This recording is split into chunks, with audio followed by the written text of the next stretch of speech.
Hello children, today in E.V.S 2 for Standard 4, we are going to learn lesson number 11, The Discomfiture of Shaistakhan. Shaistakhan's campaign.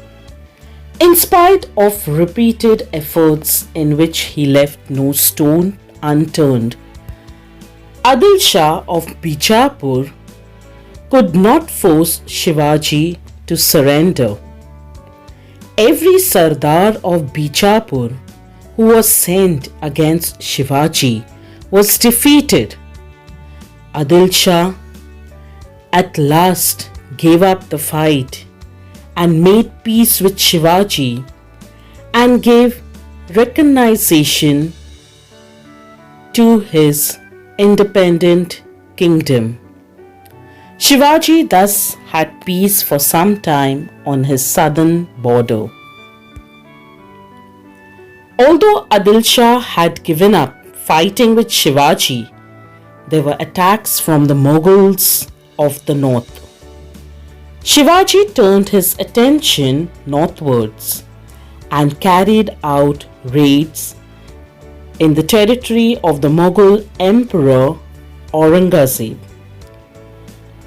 Aurangzeb sent his uncle Shaistakhan to put an end to Shivaji and teach him a lesson.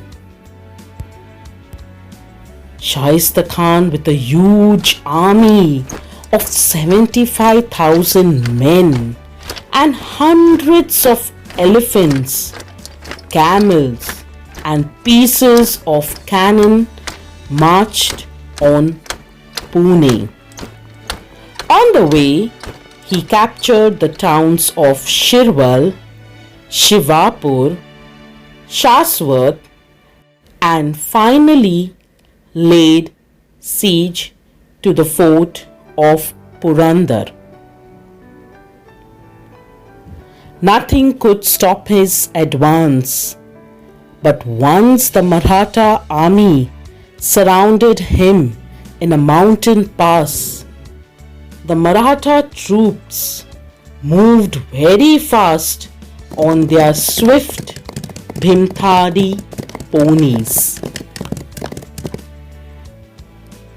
They also travelled very light. They could traverse the hills and valleys in the shortest possible time on army rations consisting of onions and bajra bread. This type of warfare, perfected by the Marathas, was unknown to Shaistakhan. Tired of the continuous harassment by the Maratha troops, Shaistakhan at last raised the siege of Purandar.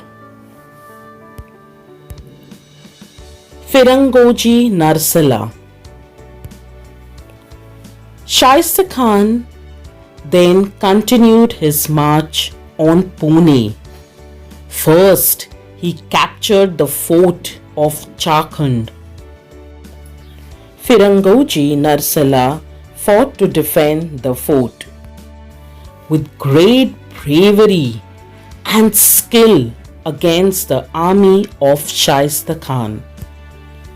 For 2 months he kept Shaistakhan at bay, but he was helpless against the guns of Shaistakhan.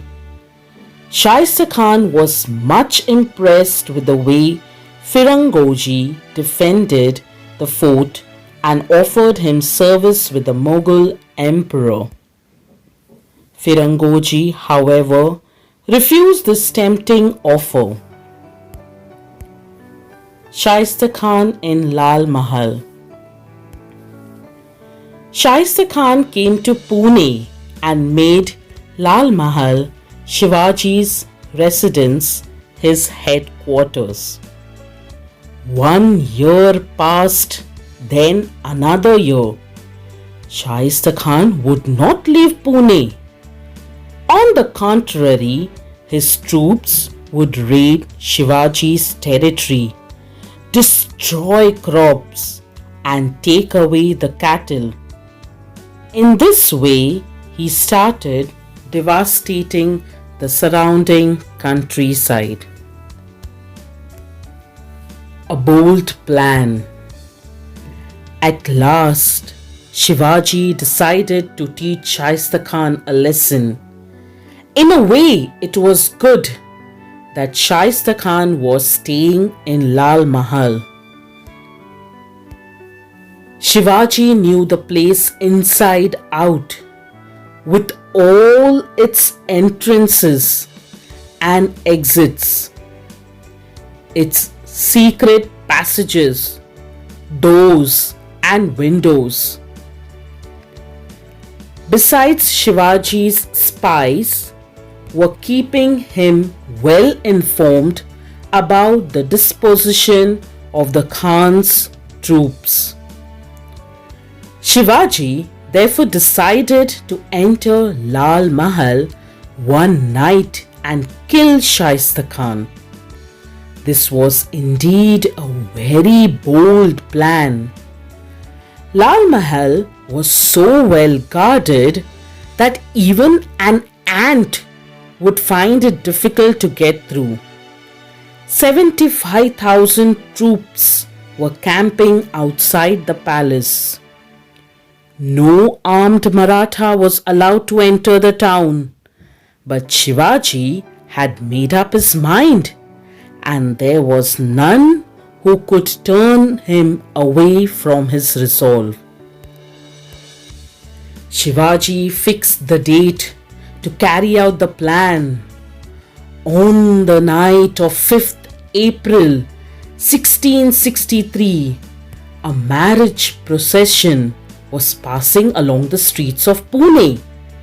There was music and fireworks accompanied the procession.